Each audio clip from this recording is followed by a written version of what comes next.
오늘 하나님께서 우리에게 주시는 말씀은 에베소서 5장 3절에서 7절까지 말씀입니다. 제가 봉독해 드리도록 하겠습니다. 에베소서 5장 3절에서 7절입니다.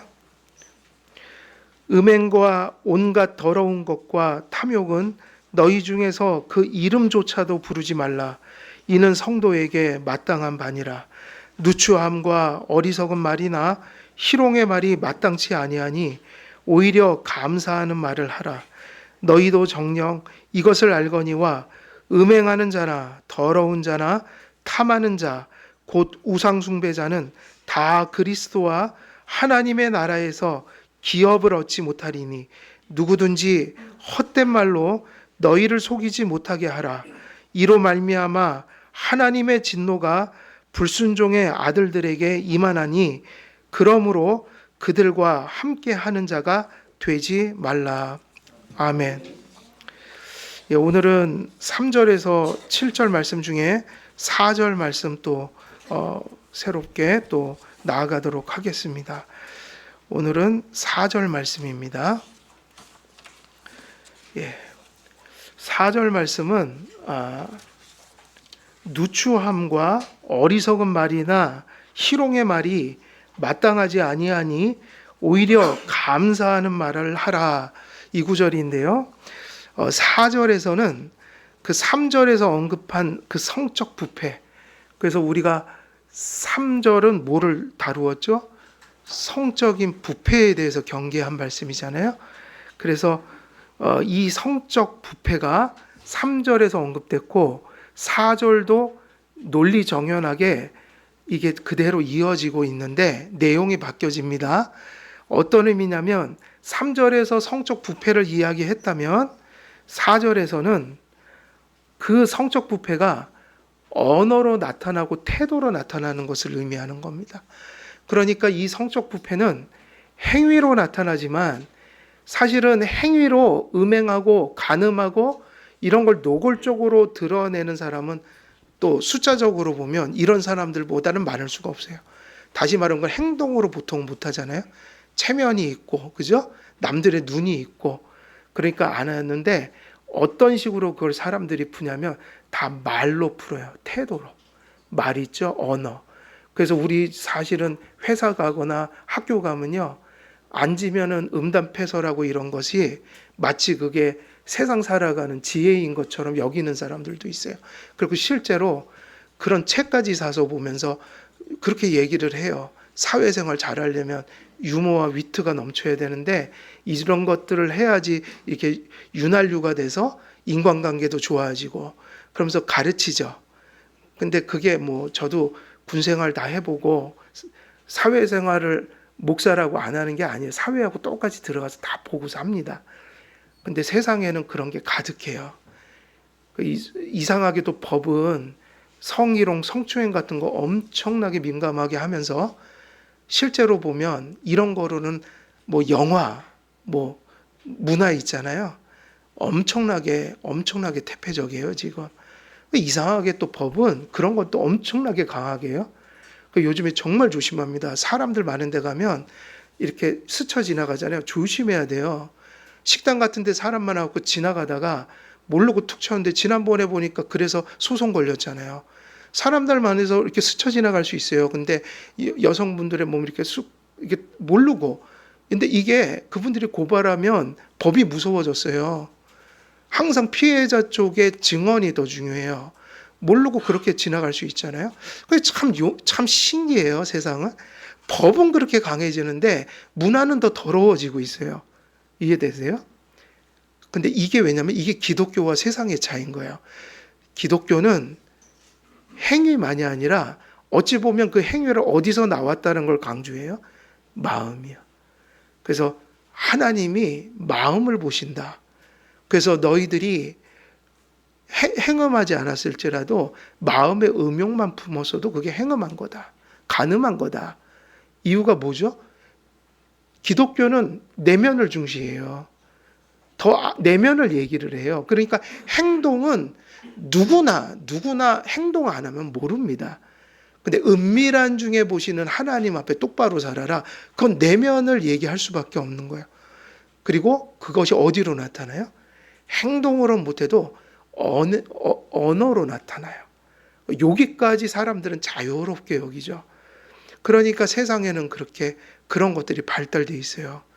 그래갖고 법은 뭐 엄청 그런 거를 이렇게 아주 매우 강력하게 그렇게 법을 시행하지만 뭐 남에게 피해만 안 주면 행동으로만 나타나지 않으면 그 나머지는 무사통과다. 근데 성경은 거꾸로 얘기하죠. 오히려 그 행위가 마음속에서 나온다. 그래서 성경에서 바로 그 외적인 것만 잘 지키는 사람들이 누구였어요? 그래서 바리새인들은 시민사회에서 사는 데는 지장이 없어요.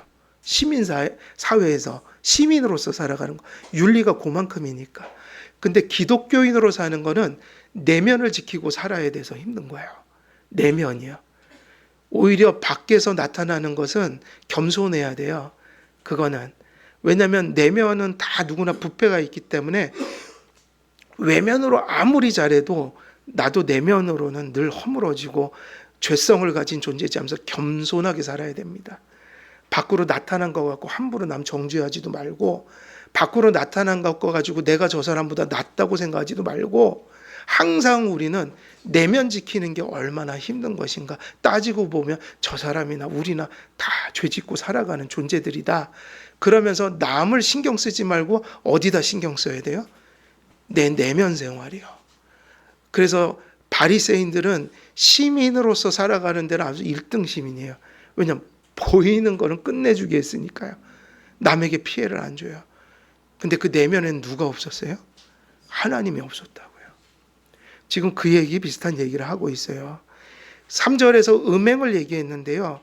어디로 넘어갑니까? 사도 바울은 거기서 끝내지 않고 바울은 예수 그리스도의 영을 받은 자여서 주님이 가르쳐준 교훈에 너무 부합한 얘기를 하고 있어요. 너희들이 아무리 겉으로 간음 안 했다고 해도 마음속에 그 음욕이 있다. 너희들은 다 간음자다. 이거 회개할 줄 알아야 된다. 그러니까 3절에서 뭐를 언급해요? 언어를 언급합니다. 이게 바로 우리가 사회에 나가서 겪는 그 어떤 교회와 사회 사이의 차이예요. 사회에서는 행동으로 못 푸는 걸 다 뭐로 풀어버려요? 말로. 그래서 실제로 세상에서 술 먹고 시작하는 건 다 그쪽으로 가게 돼 있어요. 제가 사회생활을 기가 막히게 한 분들 얘기를 들어보니 1차, 2차는 항상 그거로 이어진대요. 술 문화는. 술로 시작하는데 그 다음부터 음담패설이 나오고 그리고 술이 계속 먹으면서 옮겨다니면서 궁극적인 그 지점이 어디겠어요? 항상 성과 연결되어 있는 거예요. 술을 먹으면 성적인 범죄를 저지를 확률이 높습니다. 사실은 그거 사회의 지금 관행 아니에요? 저는 모르겠어요. 회사 다녀본 적은 없는데 밖에서 술 문화, 회식 문화 물론 다 그런 건 아니어도 그게 상당 부분은 그런 쪽으로 연결이 돼 있다. 그래서 조심해야 합니다. 뭐로 끝나는 게 아니에요. 행동이 아니라 항상 그 모든 음행의 행위는 마음에서 시작되는 거니까 어디서 회개를 해야 되는 게 맞는 거예요? 마음속에서. 근데 저 세상에는 그런 게 없잖아요. 그러니까 다 뭐로 나타나냐면 마음에 그 가득한 음욕을 행동으로 하면 많은 제재가 걸리니까 뭐로 하냐면 다 언어로 발달이 돼 있다. 그래서 많은 사람들은 행동까지는 안 가도 이러한 문화를 통해서 죄를 많이 져요, 사실. 그래서 먼저 우리는 이 말씀 속에서 그 부분이 되게 중요하죠. 3절에서는 행동을 얘기했지만 4절에서는 뭐로 들어갑니까? 거기가 아니라 더 깊은 데로 가자 언어 생활로 들어가는데 언어 생활을 강조하는 건 이 죄가 어디로부터 시작됐다는 것을 산상수훈에서 가르쳐 주신 것처럼 가르쳐 주고 있는 거예요.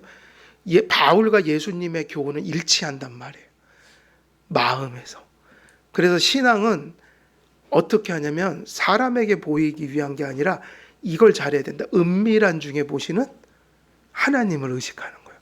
이거 제일 중요합니다. 어떤 하나님을 바라보는 거예요? 은밀한 중에. 그래, 기도도 공중기도도 중요하지만 진실한 공중기도를 드리려면 무슨 기도가 있어야 돼요? 은밀한 중에 보시는 기도. 그건 뭐냐? 골방기도. 아무도 없을 때 기도하는 거예요. 저도 목사님들한테 거짓말 많이 하죠. 목사님들이 힘들어요. 목사님 기도하겠습니다. 기도해요, 안 해요? 할 것 같아요, 안 할 것 같아요? 안 하시잖아요. 목사님 기도해 드릴게요. 그러면서 기도하시는지 안 하는지 저는 모르죠. 근데 중요한 건 대부분은 그 약속을 안 지키는 사람 되게 많아요. 말인 거죠. 립 서비스예요. 그래서 그건 정말 힘든 거예요. 아무도 안 볼 때 그 사람한테 기도해 드릴게요 했는데 은밀한 중에 보시는 하나님 앞에서 기도하는 거예요. 그 사람을 위해서. 저는 거짓말한 적이 많은 것 같아요. 목사님들한테 기도해 드리겠어요. 손 꼭 붙들고. 그 와서는 안 하는 거예요. 거짓말이죠, 이게. 그러니까 그게 말은 쉽다. 근데 은밀한 중에 보시는 하나님 앞에서 기도하는 건 어렵다. 그래서 이게 공중기도를 무시하는 게 아니라 골방기도를 잘 드려야 뭐가 잘 된다는 거예요. 공기도 모든 사람들 앞에서. 근데 바리새인들은 이게 뒤바뀌었단 말이에요. 사람들 앞에서 무지경건해. 근데 은밀한 곳에 가면 완전 무정해져야 되는 거예요. 이게 어려운 거예요. 이걸 잘해야 된다. 그래서 적어도 우리가 이렇게 모였을 때 사람들 앞에서 나오는 그거 있잖아요. 그거는 은밀한 중에 보시는 하나님 앞에 행동이 거기서 이렇게 표출되는, 이게 하나님 인정하는 거란 말이에요. 그래서 이와 같은 그 부패함에 반한, 그래서 3절의 외적인 것을 내면으로 가져오셨고 이것을 이제 언어, 성적인 언어로 표출되는 죄악들을 얘기를 하면서 이 성적인 죄악에 대조되는 것으로서 너희는 이렇게 살지 말고 이렇게 살아라. 그래서 성적인 언어 생활을 통해 죄 짓는 모습에 대조되는 대안으로서 뭐를 제시했냐면 감사하는 말을 하라. 이렇게 된 거예요. 그러니까 오늘 우리가 이 본문 속에서는 그 두 가지를 보는 거예요. 뭐를 보는 거죠? 누추함과 어리석은 말, 희롱의 말이 뭔지를 보고 이거에 반대되는 게 뭐라고요? 감사하는 말. 이게 또 의미심장하더라고요. 우리는 이 음란한 말로 죄를 짓지 않기 위해서 무슨 말을 해야 돼요? 감사하는 말. 그래서 감사하는 말이 사도 바울이 지금 어떤 의미로 전하고 있는가? 요걸 정리하면 요절이 끝나게 되는 거죠. 그래서 오늘은 이런 내용을 다루게 됩니다. 먼저 우리는 성적 부패가 어떻게 언어로 표출되는지 살펴보고 이에 대조되는 감사하는 말이 무엇을 의미하는지 살펴보도록 하겠습니다. 바울은 앞에서 성적 부패를 세 가지 덕목으로 교훈했죠? 안 잊어버리셨죠? 뭐죠? 뭐였어요? 앞에서는 세 가지, 음행과 온갖 더러운 것과 탐욕이었어요. 이제 이것을 언어로 옮겨놨어요.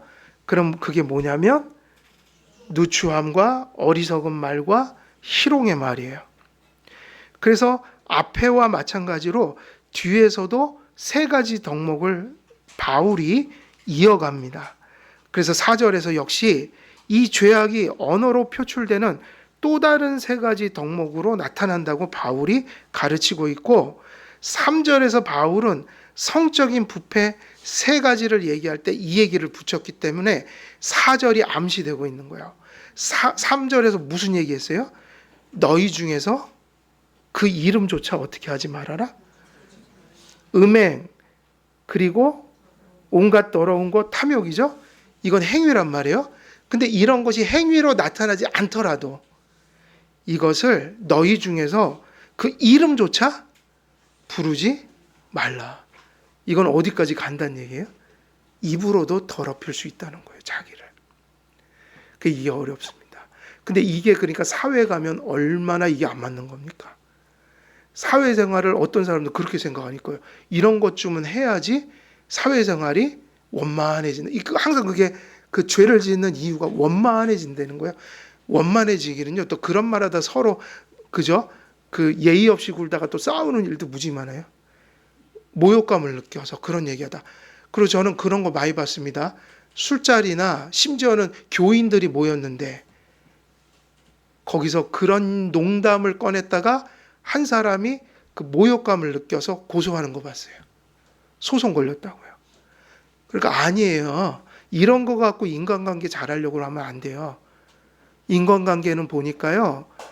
제가 군에 가서 술을 안 먹었잖아요. 군에 가서 분위기 깨는 사람이 술 안 먹는 사람이라고요. 근데 아니에요.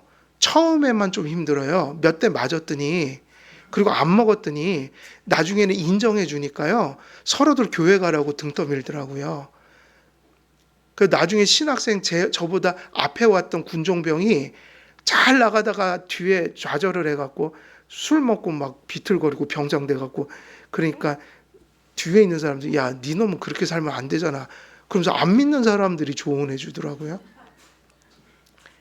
아니요. 조금만 참으면요. 인정해 줘요.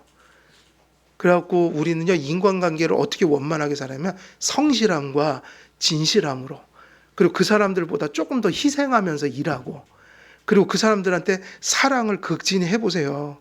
거기다가 술 안 먹고 경건하다. 그럼 막 인정해 줍니다. 그 사람을. 그거 다 거짓말이에요. 술 안 먹었더니 사회생활 못하겠다. 거짓말 하지 마세요. 하나님은 그렇게 얘기하신 적 없어요. 여러분 다니엘이 그렇게 살아갖고 해를 봤습니까? 아니죠. 처음엔 고생했지만 나중엔 인정받았어요. 요셉이 그 타국에 가서 노예 생활할 때 진실함과 성실함과 그들이 갖지 못한 경건 때문에 인정을 받아서 국무총리까지 됐어요. 솔직히 저도 군에 가서 경험할 거 다 해봤어요. 매도 맞고. 근데 결론이 뭐냐면 고생은 잠깐이에요. 조금만 고생하면 인정해 주더라 이거예요. 세상 사람들은 성실한 거 좋아하고 진실한 거 좋아하지 퇴폐적인 거 좋아하지 않고, 기독교인이 그렇게 살면 더 무시해요. 세상 사람들이 그렇게 사는 건 얘기 안 하더라고요. 근데 기독교인이 그따위로 살면 어떻게 하냐면 무시하더란 말이에요. 그래갖고 처음에 이러한 과정을 안 겪었던 아이들이 나중에 타협할 거 다 타협하고서 나중에 교회 저도 갈래요 그러면 사람들이 뭐냐면 야, 너 같은 놈이 왜 교회 가냐 그래요. 군에서 그러더라니까요. 조금만 고생하면 돼요. 조금만. 그래서 주님의 멍에는 무겁다고 그랬어요? 가볍다고 그랬어요? 저는 그래서 그걸 경험했다고요. 조금만 그냥 몇 대 맞으니까 무슨 날이 오더냐 서로 등 뛰면서 너 교회 빨리 가라 그러시더란 말이에요. 아, 세상 사람들이 다 저렇게 순박한 데가 있구나. 그래서 세상 사람들이 또 사기도 당하겠다. 거짓 경건에 속으면 또 속이고 뭐고 다 빼줄 거 아니에요. 진짜인지 알고. 그래갖고 사이비가 나온다고요. 또 세상 사람들도 순박해요. 그들도 목말라서 그런지 진실한 사람만 보면 막 그냥 그 사람을 막 어찌 몰라 해서 막 이렇게 치켜 세워줘요. 목마름이 있는 거예요. 그 사람들도. 그러니까 어떻게 하는 게 더 우리가 유익한 거예요? 조금 고생하더라도 정도를 가라. 무슨 길이요? 정도요. 예. 그러면 사람들이 인정해 줍니다. 그러니까 그 얘기 하려고 이 얘기 한 거예요. 그런 음담패설 안 한다고 사회생활 못 하는 거? 아니란 말이에요. 사도 바울은 그래서 무슨 얘기를 했어요? 이게 인간의 교훈이 아니에요. 그래서 이런 거 전하면 사람들이 그렇게 판단해요. 믿는 사람들이. 아, 저 교회는 보수적이래. 저는 그 소리 제일 듣기 싫어요. 여러분, 성경적인 것이 무슨 보수고 진보가 있어요, 교회에? 아, 그건 정치에다 갖다 붙이는 거예요. 그래서 저는 보수신학이라는 말 되게 싫어해요. 왜냐하면 요즘에 보수신학이라고 얘기하는 사람들이 너무 넓어져서 뭐가 보수인지를 모르겠어요. 은사주의도 보수잖아요, 사실. 그래요, 안 그래요? 저는 그렇게 얘기해요. 성경적인 교회냐? 성경적이지 않은 교회냐? 개혁주의적이냐? 아니냐? 그 교회가 장로교를 잘 따라가느냐? 장로교의 정신을 따라가지 않느냐? 이게 저한테 중요하지. 그 말을 하면 헷갈려지는 거예요. 이게 뭐 보수니? 그러니까 그 얘기가 제일 듣기 싫은 거예요. 이런 얘기하는 교회는 뭐라고 하냐면 저 교회 되게 보수적인 교회인가 봐. 아, 그게 말이 되나요? 보수적이어서 그런 게 아니라 성경이 그렇게 가르쳐서 그렇게 전하는 거라고요. 그러니까 지금 오해 많이 받아요. 보수적인가를 어떻게 이해하냐면 보수와 진보가 있는데 그 인간 생각, 그 성향을 가진 사람들이 모인 교회. 그럼 우리 교회도 그런 성향이 모여서 음담 패설 같은 거 이런 거 하죠. 이게 아니라 그게 어디 적혀 있어서 전하는 거예요. 그래서 우리는 보수적인 교회를 추구하지 않아요. 우리 교회는 성경적인 교회를 추구하고요. 우리는 개혁주의를 추구하고요. 우리는 장로교 정신을 추구해요. 그래서 이 얘기를 합니다. 너희 중에서 그 이름조차도 어떻게 하지 말라? 부르지 말라. 이거 잘 분간하셔야 돼요. 사도 바울은 그 이름조차도 부르지 말라고 경계할 때 그 이름을 부르는 말이 결코 작은 죄가 아니라는 것을 4절에서 구체적으로 드러냅니다. 바로 아까 그 사람들이 얘기했던 사회생활 하려면, 사회생활 원만히 하려면 이런 얘기는 당연한 거지. 이 얘기가 하나님은 몹시 불쾌하게 여기신다는 거예요. 불쾌하게. 하나님의 기준을 신중히 깨닫지 못하면 우리는 다음과 같은 오류에 빠지게 됩니다. 그래서 신앙에는 장난이 없습니다. 장난이 없는 거예요. 그래서 그런 거 장난치지 마세요. 뭐 신문에 쓱 보다가 사주팔자 이런 거 보시고 띠 보시고 애들은 또 저기 어디 압구정동 같은 데 가면 타로 좀 치고 그런 얘기, 그런 거는 장난도 하지 마십시오. 하나님 앞에는 그런 거 장난으로 여기지 않고요. 그건 정말 우상 숭배예요. 그거는 배도행위라고요. 그거는. 근데 요즘에 크리스찬들은 장난삼아 한대요. 괜찮다는 거예요. 아니라고요. 하나님이 대노하시는 일이라고요. 그래서 그리고 이것이 성에 대하여 세상이 가진 기준이고 풍속입니다. 바로 이런 것들이 뭐라고요? 세상이 가진 기준이에요. 세상의 기준으로 우리가 살지 않고 하나님의 기준으로 살아야 합니다. 그러니까 성경을 우리는 듣는 거예요. 헌법, 형법, 민법 이런 것을 우리가 보는 게 아니라 우리는 말씀을 보는 거라고요. 시민으로서는 거기까지 세상 사람들은 살아요. 그래서 기독교적인 윤리가 세상의 윤리를 훨씬 넘어서 있다고요. 그리고 이것은 세상의 풍속입니다. 그래서 세상은 예수님의 가르침과 반대로 생각하고 행동합니다. 세상은 외적으로 나타난 행동만을 책임지려 합니다.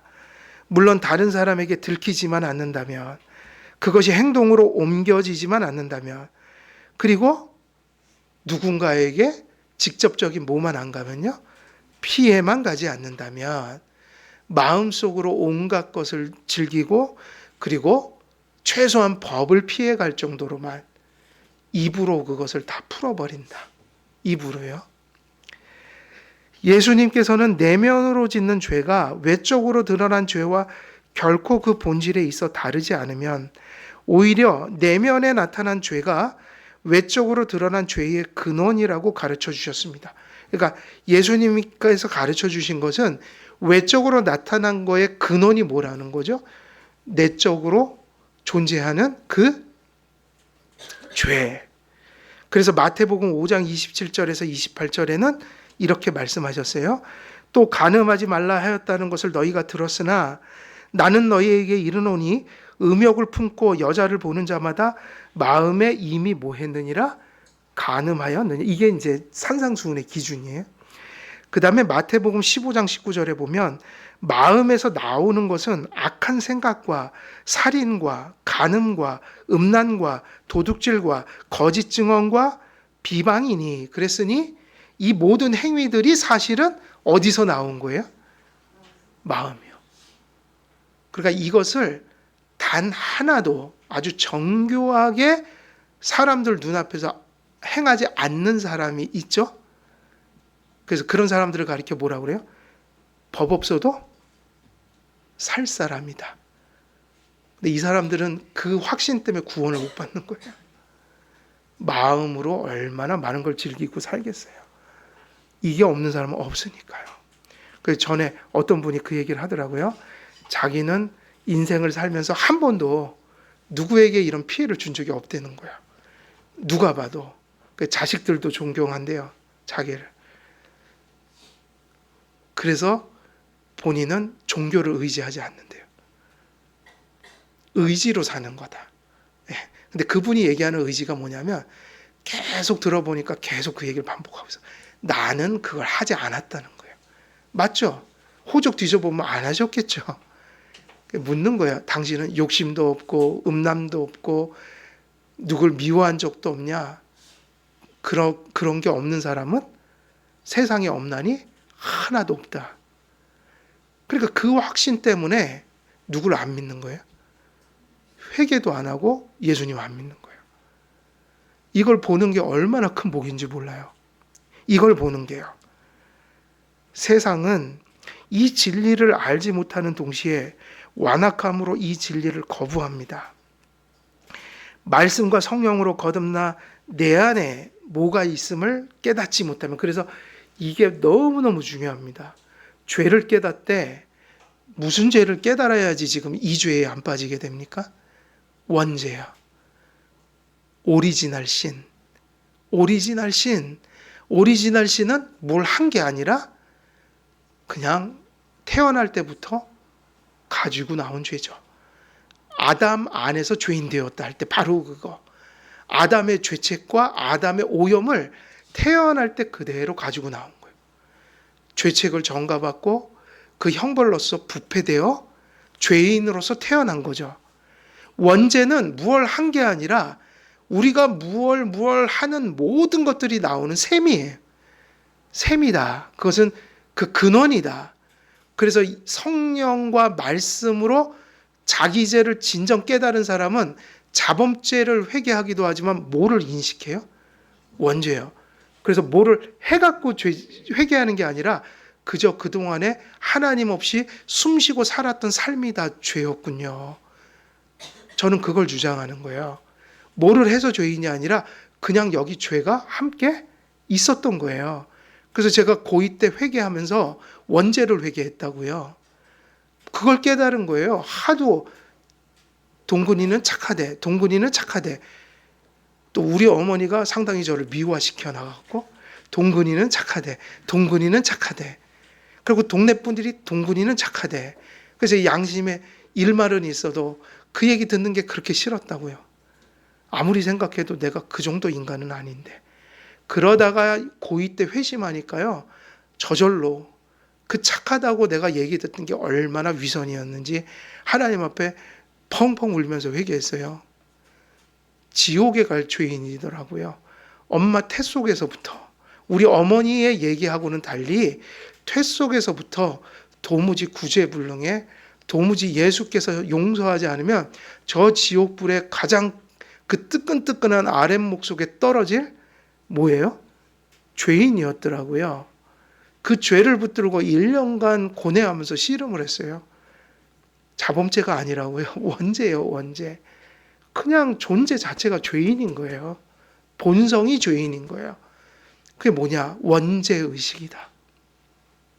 그래서 여러분, 원죄를 깨닫지 못하고 원죄로부터 회개하지 않고 이것이 함께하여 자범죄를 다 회개하지 않는데 그가 기독교인이라고 할 수 있을까요? 없을까요? 없죠. 왜냐하면 스님들도 참회는 해요. 어느 수준에서 하냐면 자범죄 수준에서. 원죄를 모릅니다, 그분들은. 그래서 다시 의인이 되려고 노력하죠. 업을 쌓고 덕을 쌓고 도를 닦아서. 근데 우리는 그런 사상이 있을 수가 없어요. 감히 하나님 앞에 무슨 의의를 쌓아요. 이게 뭐 때문인지 아세요? 원죄 때문이에요. 그래서 여러분, 교회에서 원죄를 교리적으로 말씀으로 똑바로 전해야 되고요. 누군가 세례받고 들어올 때 원죄를 회개하고 들어와야 돼요. 원죄를 이해해야 된다고요. 그게 진짜 회개라고요. 원죄를 모르고 회개했다고 그러는 거는 기독교적으로는 회개하지 않은 거예요. 왜냐하면 타 종교에서도 다 죄의식은 가지고 있으니까요. 감히 하나님 앞에 의의를 쌓겠다는 생각 자체를 다 허문 사람들이 누구냐면 원죄를 깨달은 사람들이라고요. 모든 행동과 말로 표출된 죄악된 행동들이 아담 안에서 태어난 모든 사람들 속에 있는 어디로부터 표출된 것이라고 봐야 돼요? 바로 그 원죄로부터 표출된 것이다. 그는 구원에 이르는 참된 회개를 이룰 수가 없습니다. 우리는 자범죄도 회개해야 하지만 그것이 원죄로부터 온 것임을 고백하고 원죄도 회개해야 합니다. 그래서 여러분, 우리가 아이를, 기독교를 믿고 하나님을 모신 상태에서 아이들을 낳잖아요. 그럼 평생 부모가 지켜보고 훈육한다는 게 뭔지 아세요? 그게 평생 이 아이들이 원죄를 알고 있나? 얘네들이 원죄를 깨달았나? 그러면서 계속 가르쳐주고 그걸 인식시켜주면서 그 뭐를 회개하는 걸 계속 부모님이 기도하면서 지켜보는 거예요. 원죄요. 자범죄요. 기독교적인 회개에 이르도록 일평생, 그게 유아세례라고요. 유아세례를 부모들이 고백해서 받잖아요. 하나님의 언약 백성을 내가 믿음으로 양육하겠다는 게 그 의미예요. 그래서 유아세례를 주면 부모들의 의무가 생겨요. 이 아이들이 원죄를 알고 있는지, 원죄를 회개하는지, 그거 지켜보다가 이제 입교할 때쯤 돼서 그 입교 끝나면 아이고 하나님 감사합니다. 이게 뭐 대단한 아이가 돼갖고 기쁜 게 아니라 그게 우리 기쁨이 돼야 돼요. 그게 크리스찬 가정의 부모의 마음이 돼야 된다고요. 예수 똑바로 믿고 구원을 우리가 그 아이들 속에서 확인하면서 하나님께 감사를 올리고, 그리고 죽을 때까지 그 아이들이 믿음을 배반하지 않기 위하여 옆에서 조언하고 기도하는 거. 그래서 아이들이 우리의 통제권을 벗어나서 말 안 들으면 우리가 어떻게 할 수 없잖아요. 그래서 죽을 때까지 뭐 하다 가는 거예요? 기도요. 기도할 수 있잖아요. 기도하는 거죠. 끝까지 그 아이들 곁을 떠나갈 때까지 하나님, 저 아이들이 원죄 깨닫게 해주세요. 자범죄 깨닫게 해주세요. 구원 얻는 유일한 그 길을, 예수님을 저 아이들 꼭 붙들고 또 그 신앙으로 돌아가게 해주세요. 기도하는 거죠. 그거보다 더 중요한 훈육이 없습니다. 여러분들은 여러분의 자녀들이, 저도 자녀 둘이 있는데 어떤 자녀가 되길 바라세요? 그렇죠, 많죠. 그러나 그건 다 부차적인 거예요. 사실은 제일 중요한 건 저 아이들이 예수 똑바로 믿고 구원받는 거예요. 그것보다 더 큰 복이 어디 있습니까? 그리고 두 번째는 바른 교인 되는 거. 예수 믿었으면 그 다음에 교인이 돼야 되잖아요. 우리가 그걸 기도해야 돼요. 그리고 나머지 덤이에요. 좋은 직장, 그죠? 뭐 또 그냥 안정된 삶, 사람들한테 어느 정도 인정받고, 이런 거는 플러스 마이너스 알파. 진짜 믿음의 부모라면 이걸 기도해 줘야 돼요. 그래서 세상에 우리가 여기 있네. 세상은 마음속 깊은 곳에 들끓는 원죄라는 용광로를 알지 못합니다. 이게 가장 안타까운 거예요. 말씀과 성령으로 그가 거듭나지 아니하면 원죄를 도무지 이해하지 못해요. 그래서 이거는 여러분들이 당장이라도 딱 저 거리만 나가면 금방 깨닫습니다. 한번 전도해 보세요. 예수님 믿으세요. 당신은 죄인입니다. 그래 보세요. 그럼 그 사람들이 무슨 얘기 하나 한번 들어보세요. 그럼 금방 알아요. 아, 저 사람들 도무지 원죄를 못 알아듣는구나. 죄가 내면으로부터 시작되어 그것이 입으로 토해지고 급기야 행동으로 표출된다는 것을 저들이 알지 못합니다. 그래서 행동만 안 하면 마음도 괜찮고 말도 괜찮다는 거죠. 누구에게 피해만 끼치지 않으면 된다는 거예요. 그게 저 세상의 기준이에요.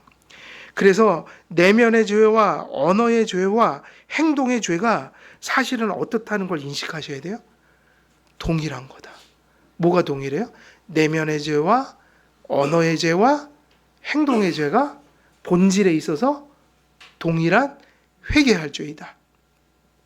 그래서 우리가 하나님 앞에 그렇게 자신이 없는 거예요. 감히 하나님 앞에 자신감을 가지면 안 되는 거예요. 그렇기 때문에. 그래서 그러므로 많은 사람들이 사람들의 눈이 무서워서 혹은 체면 때문에 혹은 그가 추구하는 도덕성 때문에 죄를 구체적인 행동으로 표출하진 않지만 사실은 많은 사람들이 마음속으로 죄를 즐기고 행동으로 옮기지 못하는 죄의 욕구를 사실은 무엇으로 쏟아내요? 말로 쏟아낸다. 근데 그 말조차도 또 조심스러워서 안 쏟아낸다고요. 그럼 보통 우리가 성도들이야 다른 건 몰라도 성도들도 우리들도 항상 그런 건 다 가지고 있어요. 우리가 누구를 미워하는 거 어때요? 잘 하세요? 못 하세요? 사람을 미워하는 거. 사랑이 충만하신가 봐요. 저는 매일 회개하는데 가끔은 하도 막 그런 몹쓸 마음이 많이 들어서 하루에도 12번씩 욕을 한다고요. 지나가다가 운전하다가도 막 삐짓고 들어오면 여기서 뭐가 튀어나와요? 욕이 튀어나온다고요, 진짜. 목사라서 누구 계시면 가만히 있죠. 속으로는 막 이러면서 그거를 말로 못하니까 그냥 빵빵 하는데 죄송하지만 그 미움이 얼마나 많은지 몰라요, 우리가.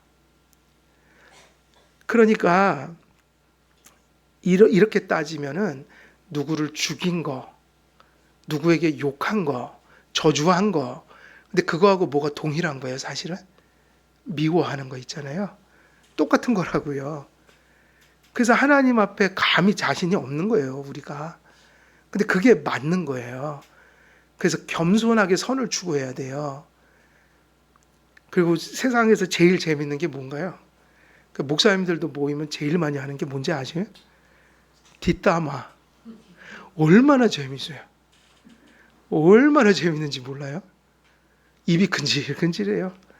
엄청 조심한다고요. 그래도 누군가를 한두 번은 슬쩍 흠을 지적하고 그 대화 속에 한두 가지씩은 남겨놓고 와요. 그리고 와서 또 후회하죠. 에이구, 그러지 말아야 되는데. 근데 인간이 본성이라고요. 누구 얘기 좋아하는 거. 뒷담화가 사실은 여러분 참는다고 잘 참아지던가요? 안 참아지던가요? 미워하고 뒷담화하고 숭보고 지적하는 거는요, 본능적으로 나오는 거고, 그걸 참는 거는 엄청난 은혜와 노력으로 참는 거예요. 우리가 사람들 만나서 그냥 카페 가서 한번 앉아 계셔 보세요. 다 무슨 얘기들 하고 앉아있나? 다 남 얘기하고 앉아있어요. 근데 그게 인간 본성이에요. 이게 성도들도 마찬가지예요. 이게 본성이란 말이에요. 여죄를 가진 사람들의 모습이어서 어마어마한 노력을 해야지 이런 것들을 어느 정도 극복하고 살아가요.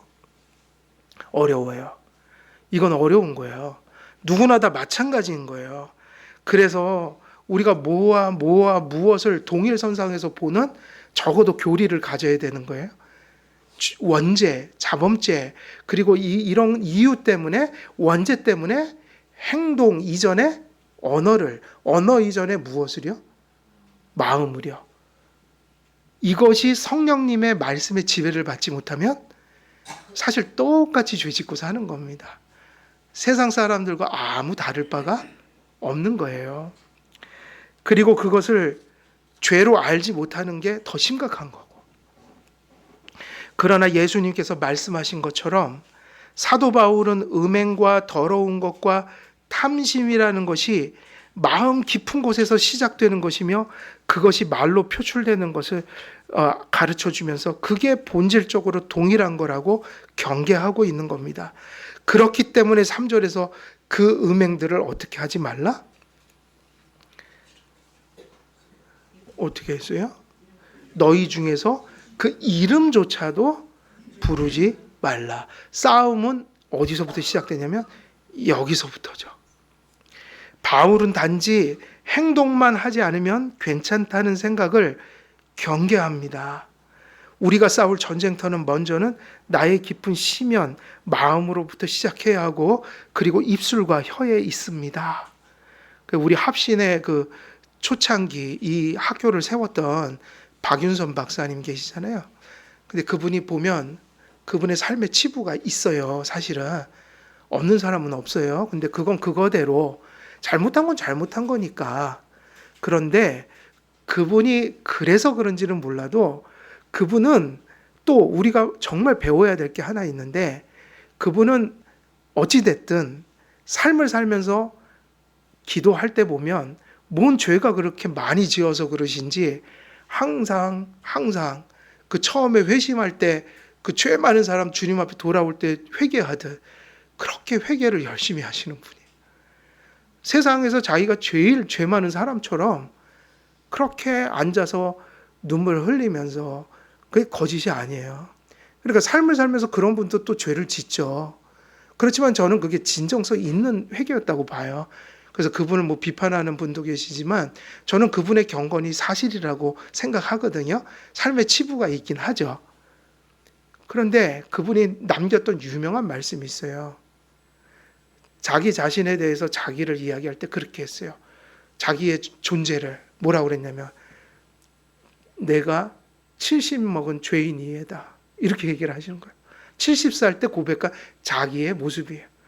뭐라고 그랬다고요? 몇 살 먹은 죄인이나?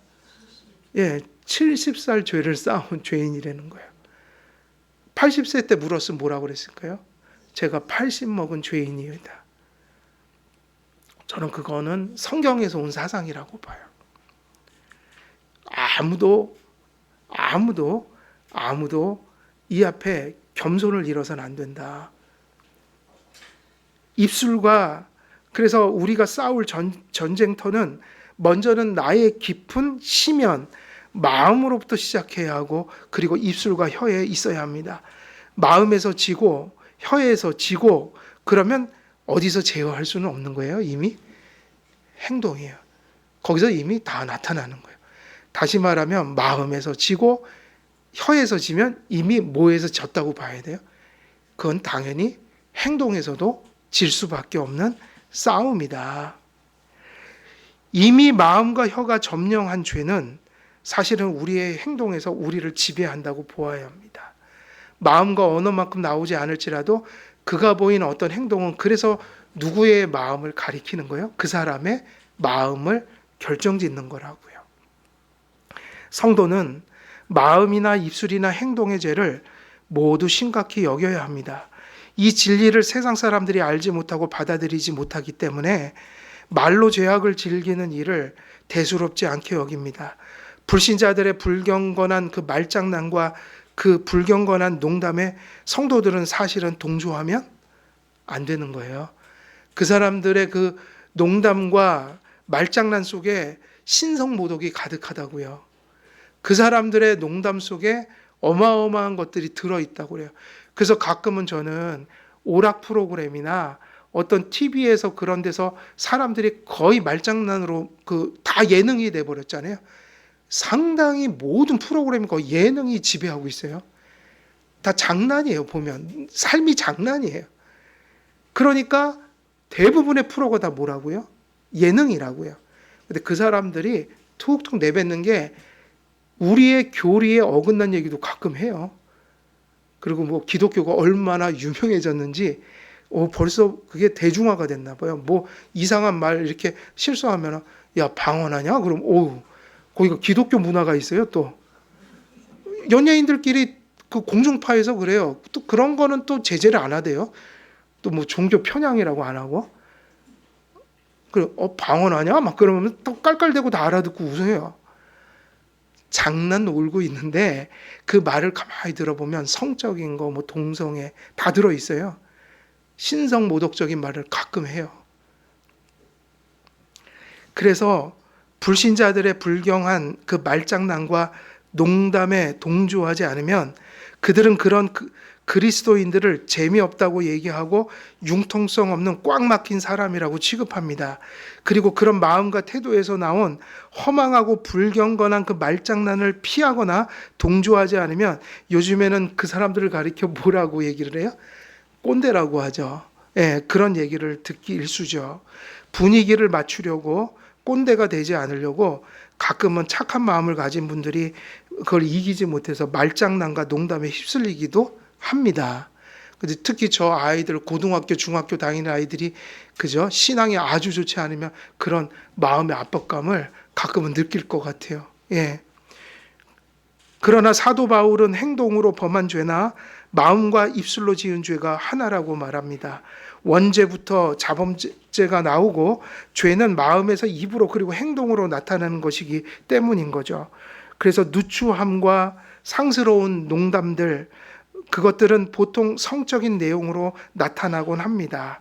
보통 사람들이 말하는 그 희롱의 말, 농담의 말, 이런 것들이 다 뭐를 담아야지 재밌는 거예요, 사실은. 그런 내용들을 담아야 되니까 자꾸 퇴폐적으로 갈 수밖에 없다고요.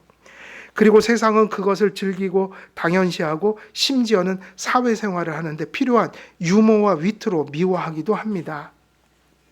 그래서 참 우리가 재밌는 게 이게 얼마나 교리적인 인식과 또 우리의 신앙 고백과 실천이라는 게 참 이렇게 이 간극이 넓은 것인가. 그러니까 모든 사람에게요. 건강한 그리스도인에게도. 여러분은 우리가 교회에서 예를 들면 제가 작은 말실수를 했어요. 예? 그래서 이제 좀 상스러운 말을 했어요. 그러면 이게 교회에서 문제가 될 수 있어요? 없어요? 있겠죠? 그러고 집에 가서 뭘 보냐면 조폭 영화를 막 틀어놔요. 그래서 거기서 울려 퍼지는 수많은 얘기들을 아무런 꺼리낌 없이 다 재밌다고 깔깔대면서 보고 웃고 봅니다. 근데 사실은 그것과 이것이 다른 거예요? 같은 거예요? 그죠? 여기서 불편한 게 그런 영화 보면서도 왠지 죄송스럽고 하나님께 이래야 되는데 또 영화 볼 때는 아무렇지도 않은 거예요. 영화에서 나오는 선정적인 장면들. 근데 한국 영화는 한국 사람들이 감성이 풍부해서 그런지는 모르지만 모든 게 왜 그렇게 자극적인지 몰라요. 외국 영화보다 더 호러스러워요. 어떤 거에서? 차라리 공포 영화는 외국계 더 호러스러워요. 뭐 귀신 만들고 뭐 이런 거. 근데 이상하게도 그 왜 그런 갱영화 이런 거 있잖아요. 액션 영화 이런 거 보면 항상 조폭들이 등장하는데 그들이 사람 데려다가 막 사람들 죽이고 고문하고 막 괴롭히고 이런 거 있잖아요. 그걸 보면 리얼한 화면들, 피가 터지고 욕을 하고 인간의 잔인성을 최대한 극대화해서 보여주는 거. 근데 그때마다 등장하는 게 욕이에요, 욕. 근데 그거 보면서 대부분은 또 괜찮다고 여겨요. 참 놀라워요, 그죠? 여기서는 안 되고 또 사람들이 있는 데서는 안 되는데 자기가 집에서 혼자 영화 볼 때는 또 괜찮은 거야. 아니죠. 그거 들으면서 참 귀가 더러워졌네. 이게 여기서나 거기서나 그게 비슷해야 되는데 그게 바로 신앙 고백과 그 다음에 우리의 실천의 간극이라고요. 그러니까 그게 이상하다는 게 아니라 누구나 그렇다는 거예요. 그러면 이거를 어떻게 생각하냐면 그런 것 속에서도 지금 그걸 보고 접하는 건 내 영혼이 똑같은 거 아니에요? 조심해야겠구나. 저런 욕짓거리를 듣고 저런 잔인한 것을 보고 있는 게 내 영혼과 신앙에 그렇게 유익한 거 아니겠구나. 저런 것들을 어린아이들이 즐기고 또 사회가 자꾸 저런 것에 너무너무 깊이 빠져 있을 때 저런 것들이 세상을 건강하게 하는 게 아니겠구나라는 것을 하나님의 말씀에 비추어 그렇겠구나라는 그 생각이 우리의 그냥 교회에서의 신앙 고백만이 아니라 어디 가서도 그게 자꾸 느껴지는 게 정상인 거예요. 그런 문화들 속에서도. 그러니까 이거를 저는 이렇게 말씀드리죠. 그런 행동은 저에게도 나타나는 거죠. 제가 여기서 설교할 때하고 영화 볼 때하고 되게 다르지 않겠어요? 근데 그게 자꾸 가까워져야 돼요. 간극이. 왜냐하면 그것들이 무관한 게 아니니까요. 그래서 종교개혁 때 그 스위스 제네바에서는 그런 선정적인 연극, 그때 영화가니까 연극, 이런 거를 막 빠져 살면은 7일을 했어요. 그때는. 스위스도 상당히 퇴폐적인 나라였어요. 스위스가. 무슨 축제일에는 사람들이 다 나체로 북치고 장구치면서 축제를 막 벌이고 그 당시에도. 그래갖고 그 칼빈이 1차 사역 때 쫓겨났을 때 제네바가 다시 방탕 속으로 들어가니까 거기서 자기들이 안 되겠다고 손 들고 불러낸 거예요. 다시. 근데 이유가 뭐냐? 칼빈에게는 권징이 살아 있었다고요. 권징이 사라지니까 교회 안에서 이런 거에 대해 거리낌 없는 행동들이 막 나타났다고요. 그 여러분, 권징은 필연적인 거예요. 하나님의 말씀의 교리와 실천을 지키는 데 있어서 누구나 마찬가지예요. 교회의 권징이 사라지면 교회는 퇴폐적이 되고, 노예의 권징이 사라지면 목사들이 망가져요. 그래서 목사들은 노예 가서 권징받고, 성도님들이 불의한 일들을 범하면 교회가 권징해서 그것을 고쳐줘야 돼요. 이것이 없으면 반드시 타락이 찾아옵니다. 그래서 개혁신학은 권징을 교회 표지 안에 넣었던 거예요. 그래서 이것이 상당히 중요하다. 그 간극을 우리가 좁혀가야 합니다. 왜냐하면 문화 속에 들어가면 그것이 무뎌지거든요. 저도 마찬가지인 거예요, 그것은. 그래서 세상은 그것을 즐기고 당연시하고 심지어는 사회생활을 하는데 필요한 유머와 위트로 미워하기도 합니다. 하나님께서 경계하신 죄악된 언어들이 사회에는 일반화되어 있는 것이 사실입니다. 마치 사회생활 하려면 술이 빠질 수 없고 이런 음담패설을 해야만 마치 이런 것이 약방의 감초처럼 사회생활을 생동력 있게 만드는 것처럼 생각하는 사람들이 얼마나 많은지 몰라요. 이 원칙이 세상에 나가서는 상황이라는 것에 희생이 되는 예가 많습니다. 그들과 동화되기 위해 자신이 그리스도인이라는 사실을 숨기고 그런 대화의 자리에 서슴없이 참여해 함께 제약된 소통을 나누기도 합니다. 그러나 성도들은 마음과 언어에 있어서도 새 사람 된 자의 무엇을 따라 살아야 될까? 이게 지금 계속된 문맥이죠. 새 사람 된 사람의 생활 뭐죠? 원리죠. 거룩하신 성령의 내주와 하나님의 임재 앞에 살아가는 성도의 삶과 성적으로 부패한 언어들이 바울은 절대로 조화될 수가 없다고 얘기했고, 이것들이 반드시 경건에 해를 끼치며 가장 중요한 건 이거예요. 교회 안에 이것들이 들어오면 무엇을 해칠까요? 성도의 연합과 교제를 해친다고 바울은 하나님으로부터 계시를 받은 겁니다. 그래서 이 말씀을 전하고 있는 것이죠. 오늘은 여기까지 말씀을 전하고 다음 주에는 이제 누추함과 그 다음에 어리석은 말과 그 다음에 뭐죠? 그 세 가지, 그걸 하나씩 어떤 의미인지를 또 계속해서 강론해 가도록 하겠습니다. 오늘 말씀을 정리하면 오늘 이 말씀의 핵심은 무엇이죠? 앞에서 3절에서 얘기했던 음행들이 사실은 이거의 근원이 어디서부터 온다는 거예요? 내면에서 오죠? 이유는 원죄 때문이에요. 그래서 원죄와 자범죄를 놓고 볼 때 사도 바울은 이 행위로 나타난 음행을 이제 어디에서도 가르쳐야 되는 필요가 생긴 거죠.